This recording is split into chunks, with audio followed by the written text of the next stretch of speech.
All right, hello and welcome if you're tuning in. I've been having fun with the collection videos, just kind of going through my stuff. Figured I'd do my Super Nintendo collection to follow up. So yeah, let's just jump right into it. I've done the Xbox 360, original Xbox, and Nintendo Switch already. I'll throw links in the video description here just in case somebody has some random curiosity about that. But yeah, mostly making these for myself, but if you're curious, check them out. But anyway, want to start off with a little lesson I learned. I wanted to get a little collection for the Super Nintendo, so I thought I'd shortcut and get one of these multi carts. This is 68 games in one. It was like $40 on Amazon, and it seemed promising at first. Had some fun. My son was playing Harvest Moon, and this has really big banger titles on it like Earthbound and Chrono Trigger, which, if you're familiar, those RPGs are famously hundreds of dollars per cartridge. But I was finding that all my saves were corrupted. A lot of games had super bad graphical glitches. It's just not reliable. What I should have done instead from the beginning is get one of these, an EverDrive. This is a cartridge that you can stick an SD card into the top of.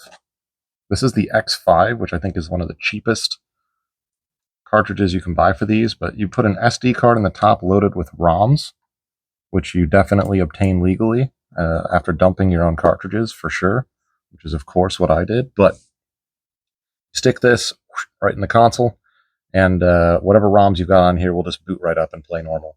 There are more expensive versions of this. This was about 75, $80 at the time, probably a year or two ago. You do want the official Crix version. There are better ones that have better compatibility, but this still plays like 98% of all Super Nintendo games ever. But it has some notable exceptions that it won't play, like Super Mario Kart, Star Fox, F-Zero, Super Mario RPG, games that you probably would want to play potentially on like some notable titles. But I bought the Switch remaster of the Super Mario RPG. I got the regular cart of Super Mario Kart, which you'll see in there. And the rest of the games I felt like weren't must-play titles for me. So do your research on what one is the best choice for you, but highly recommend the EverDrive. It's basically a full collection in one, minus a couple of titles that aren't compatible, that you can stick in your Super Nintendo and play whatever you want, whenever you want. Whatever's within the capacity of your SD card. But anyway, let's get into my actual real physical cartridges here. First off, and probably one of two, I think, in my opinion, like must-own titles if you're going to collect for this console, Super Mario All-Stars. This game has all the original Nintendo 2D platforming Mario games, all on one cartridge, playable on the Super Nintendo, and these are all such amazing games. It's got Super Mario Brothers 1, 2, and 3, as well as the Lost Levels, that was Japan's Super Mario World 2 that we never got, all on one cartridge. Sweet game, a lot of fun. I think there's a bundle cartridge with Super Mario World also on here that you can find out there as like a official multi-cartridge, but I don't have that, and this works just fine for me. This is my childhood copy. But yeah, absolute must-play in my opinion, along with what I assume is the most common game available on the market for the Super Nintendo, but also one of the best. In my opinion, this is Super Mario World is probably the best 2D Mario platforming game. Some would fight me on that, say it's Super Mario Brothers 3. People with recency bias might say that it's Super Mario Brothers Wonder, but this is my pick. I love it. Super revolutionary title, and easy to find and pick up cheap.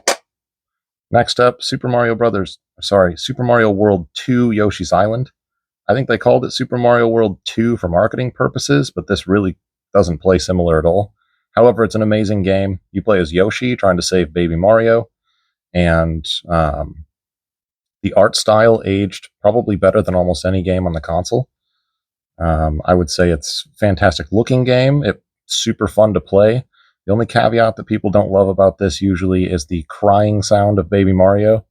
If you've played the game, you know what I mean. It is annoying, but if you just get better at the game, then you don't lose Mario as much, and it's not as frustrating. But yeah, in all seriousness, great game to pick up and a lot of fun to go through. Super Mario Kart, I bought this. It was expensive. It was probably like $40, but certainly less than the difference of buying a better EverDrive. And this is one of the games that I really wanted to be able to play. It's also a game I was surprised felt as awkward as it did to go back to. After playing more recent Mario Kart games, this one feels a little jank, a little clunky to play nowadays, until you get used to it at least. At least it did, in my opinion. I found it pretty hard to adjust to, but once I did, and got used to that kind of like spinning Mode 7 Super Nintendo pseudo 3D that they were doing to rotate the tracks, it started to click again, and then it was really fun. But yeah, great game. I feel like one of the higher priority games to pick up on the console if you like the multiplayer racing stuff and have somebody to play with, especially. Next up, speaking of looks really good in the modern era on the console, Donkey Kong Country, with its like pseudo 3D graphics, was revolutionary at the time, still looks amazing today. And it's one of the most fun platforming games you can buy on the console. An absolute gem, definitely recommend it. Followed up by the sequel, which is Donkey Kong Country 2 Diddy's Kong Quest. Definitely didn't realize until adulthood that Conquest is a play on the word conquest. But yeah, this game is not really it doesn't displace the original title. They're different enough. You play as this new character, I forget her name, that can like do a ponytail hover mechanic. It's mechanically different. They're very similar games, but they're both so good that I feel like they're both recommendations that I would make. If you own one, I'd still recommend getting the other because they're both actually just objectively that good, in my opinion. Next up, if you care about fighting games at all, this one was revolutionary. Street Fighter 2, this is the Turbo. I believe this is like the definitive, like final copy with all the characters and whatnot on the Super Nintendo. This really brought the arcade style fighting into the living room. Pretty revolutionary game. Obviously sold like crazy. Has a million versions of it, but I do think the Turbo is the one you want, if I'm not mistaken. And it's a fantastic game. If you care about fighting games and you want to just get one, I don't think this is crazy expensive. And it's definitely very, very fun. It helped me learn and remember how not adept at 2D fighting games I am. This is a game that kind of shed some light on my collecting style. I was looking at this game for a while on eBay, but it was like 50, $60 for the original cart. I found this obviously terribly cosmetically flawed, sharpied version of Kirby Superstar at a local shop for $20, which is a crazy price for this. Sure enough, tested it, plays fine. And all I wanted was to be able to play this game with my son. It's got a lot of like snippets of all the like older Kirby games that you can play through, sections of them, bunch of fun mini games. It's a ton of fun, classic Kirby game, and another one that you can't play on the EverDrive. So the only option was to get the real cart here, and I found it for $20, fully playable. That's good enough for me. That Sharpie doesn't bother me at all. I just wanted to have it in hand. A couple oddballs here. One is Mega Man Soccer. I think we just rented this from Blockbuster for so long that we ended up basically obtaining it through. I don't know if they just decided that we could just buy the game because the late fees were so high. I feel like I remember just having this forever and then just Blockbuster giving up. So that's, I think, how I obtained this. Not the best way to go ahead and get your games, but yeah, I don't think it's a amazing game at all. But I had a lot of fun with it as a kid. It's got a lot of classic Mega Man characters, and they have special abilities relevant to their like name moniker. Like Cutman cuts you up if the ball hits you when he does his super attack, for example. But yeah, a lot of classic Mega Man action in a really cheesy, not really super very good soccer game. But still fun to own and surprisingly expensive. A good copy that's not cosmetically flawed like this, I think I saw months back when I looked, it's like $70 or something ridiculous. So I wouldn't pay that at all. I don't recommend it, but I do own it from my childhood, and it's a cool piece. Game that's fun to go back to for nostalgia. Next up, another fighting game, not nearly as polished or recommended as Street Fighter 2, but Clay Fighter is like a more edgy, funny, comedic take on the fighting genre. The gameplay is not as polished, but it's really zany. It's got a lot of cool humor, and it's got like almost stop motion graphics or something. It's hard to explain, but it's got a very unique art style that's really cool.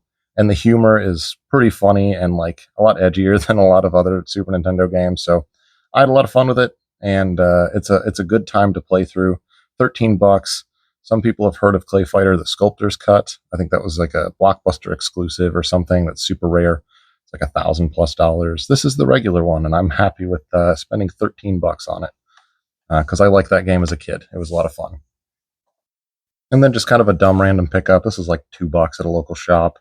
TNN Bass Tournament of Champions. Obviously not a game recommendation. I just grabbed it because my son saw it and wanted to play a fishing game with me. He's like 4, and I thought it'd be fun to at least try and figure it out. These kinds of random sponsored games were kind of a dime a dozen back in the 90s. Just people were slapping out games because games were the hot new thing in living rooms. This is not a good game. We did kind of figure it out though, and for like $2, as long as I'm having fun and my son's having fun, it's worth it to me. But yeah, not a recommendation, but it's in the collection, so thought I'd show you.